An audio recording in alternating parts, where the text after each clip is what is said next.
அன்பிற்குரிய நண்பர்கள் அனைவரையும் நமது சேனலுக்கு வரவேற்கிறோம். அன்பானவர்களே, ஈரான் அமெரிக்க போர் அப்டேட்டுகளில் இன்றும் ஏராளமான செய்திகள் இருந்தாலும் குறிப்பிட்ட முக்கியத்துவம் வாய்ந்த சில செய்திகளை மட்டும் உங்களோடு பகிர்ந்து கொள்ள விரும்புகிறேன். இன்று ஈரான் ஹர்முஸ் ஜலசந்தியில் ஹர்முஸ் வளைகுடாவில் ஒரு போர் பயிற்சியை நடத்துகிறது. கூட்டு போர் பயிற்சி. ஈரானோடு ஈரான் மற்றும் ரஷ்யா சீனாவோடு இணைந்து ஒரு கூட்டு போர் முயற்சியை நடத்துகிறது, போர் பயிற்சியை நடத்துகிறது. இந்த போர் பயிற்சி சம்பந்தமாக, இந்த கூட்டு இராணுவ பயிற்சி சம்பந்தமாக ஏற்கனவே ஈரான் தெளிவாக அறிவித்திருக்கிறது. இந்த கூட்டு பயிற்சியில் நாங்கள் எங்களுடைய வீரர்கள் அந்த ஹொர்முஸ் ஜலசந்தியில் துப்பாக்கிகளால் சுட்டு என்ன செய்வார்கள், பயிற்சி எடுப்பார்கள். ட்ரோன்களை பறக்கவிட்டு பயிற்சி எடுப்பார்கள், விமானங்களை பறக்கவிட்டு பயிற்சி எடுப்பார்கள். அது மாதிரி அந்த ரஷ்யாவும் இதிலே கலந்து கொள்கிறது, அது மாதிரி சீனாவும் இதிலே கலந்து கொள்கிறது, அவர்களுடைய படைகளும் இதிலே பங்கெடுக்கிறது. இந்த பயிற்சி என்பது ஏற்கனவே திட்டமிடப்பட்ட பயிற்சியாகும் என்று சொல்லி இருக்கிறது ஈரான். ஆனால் இந்த பயிற்சியை பற்றி நேற்று இந்த நேரத்தில் இந்த பயிற்சிக்கான ஏற்பாட்டை ஈரான் செய்திருப்பது ஈரானுடைய ராஜதந்திரங்களில் ஒன்றாக பார்க்கப்படுகிறது.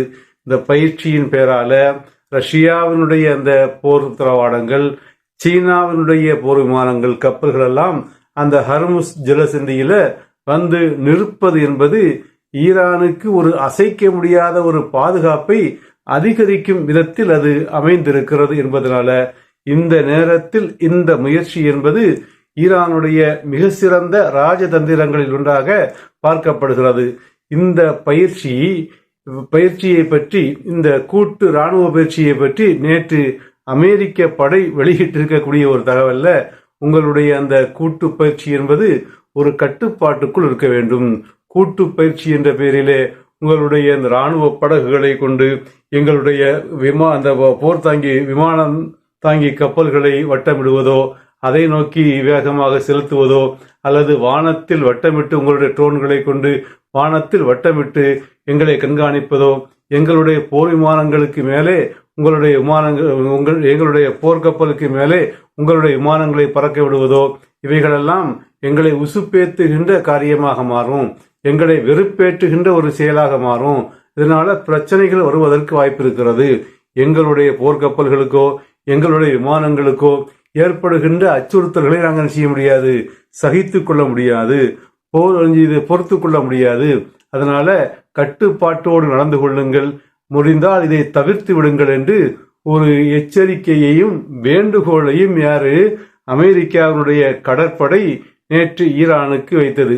ஆனால் ஈரானுடைய வெளியுறவுத்துறை அமைச்சகம் திட்டவட்டமாக சொன்னது, இது ஏற்கனவே திட்டமிடப்பட்ட ஒரு பயிற்சி.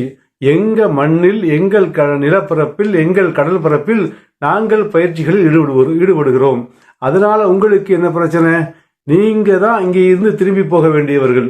உங்களுக்கு இங்க என்ன வேலை இருக்கிறது? எங்களுடைய அந்த நிலப்பரப்பில், எங்களுடைய கடல் பரப்பில் நாங்கள் செய்கின்ற பயிற்சிகளை உங்களால் தடுக்க முடியாது, நாங்கள் தடுக்கவும் மாட்டோம்.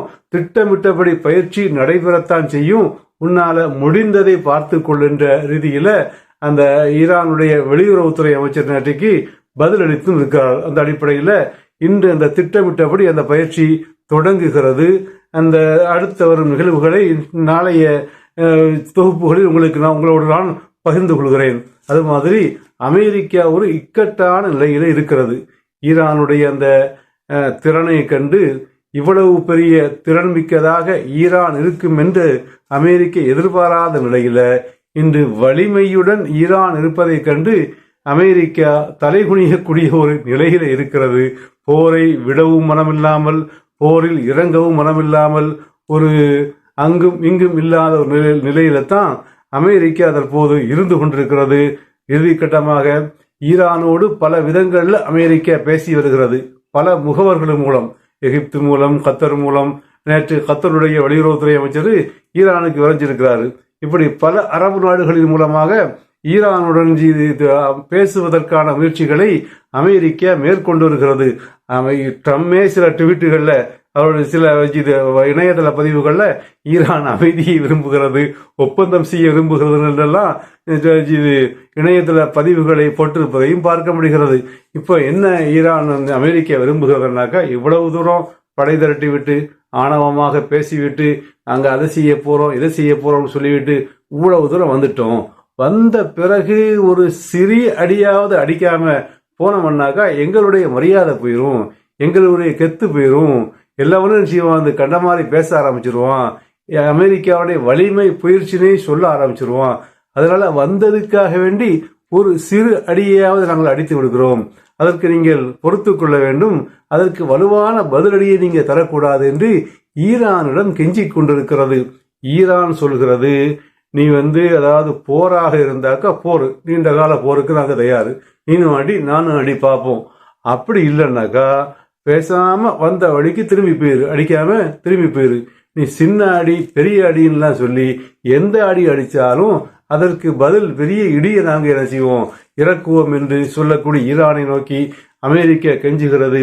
உலக வங்கிகளில் உலகில் பல நாடுகளில் முடக்கப்பட்டிருக்கக்கூடிய பல ட்ரில்லியன் கணக்கான உங்களுடைய பொருளாதாரத்தை நாங்கள் விடுவிக்கிறோம், ஒரு லேச அடிக்கிறதுக்கு மட்டும் அனுமதி தாருங்கள் என்ற அடிப்படையில கெஞ்சிக் கொண்டிருப்பதாக செய்தி வருகிறது.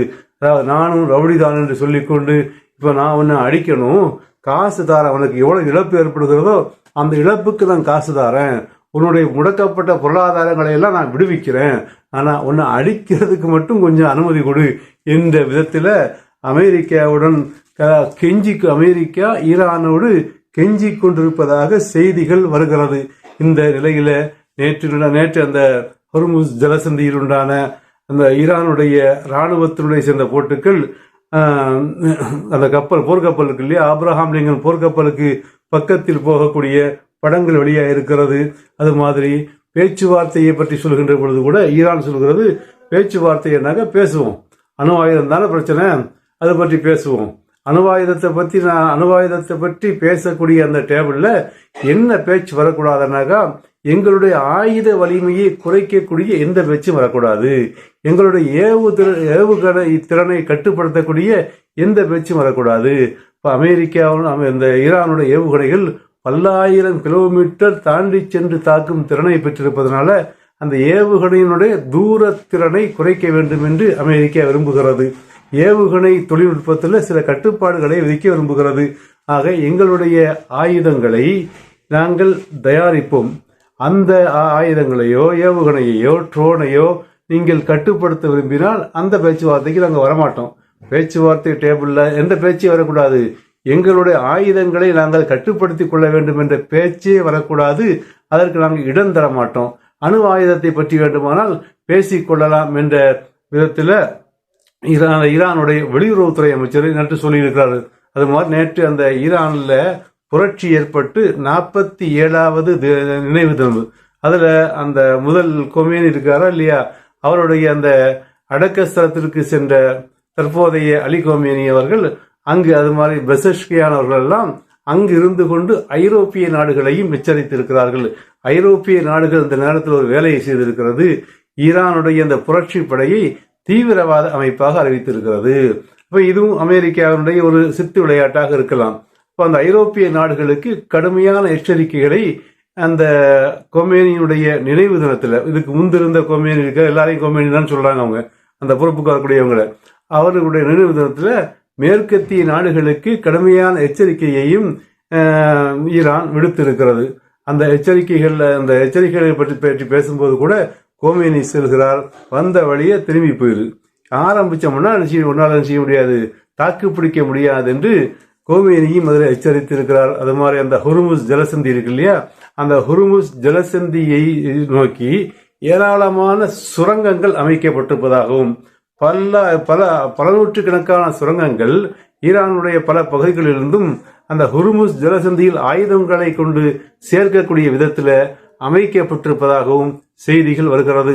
ஆக எந்த விதத்தில் இருந்தாலும் கிட்டத்தட்ட இப்போது 2 திட்டம் தான் இருக்கிறது. ஒரு பணத்தை கொடுத்து ஈரானை அழிப்பது, அப்படி இல்லைன்னாக்கா சிலர்கள் என்ன செய்யறாங்க, வேற ஒரு விஷயத்தையும் சொல்றாங்க, ஒரு 3 மாசங்களுக்கு இந்த முற்றுகையை கப்பல்லாம் போய் இருக்குது இல்லையா, அதை அப்படியே தொடர்ந்து விட்டு ஒரு 3 மாசத்துக்கு பிறகு எங்களுக்கு மத்திய சமாதானம் ஏற்பட்டு விட்டது, நாங்க திரும்பி போறோம் என்ற அடிப்படையில செய்வதற்குரிய வாய்ப்புகளும் இருப்பதாக பல செய்திகள் வந்து கொண்டிருக்கின்றன.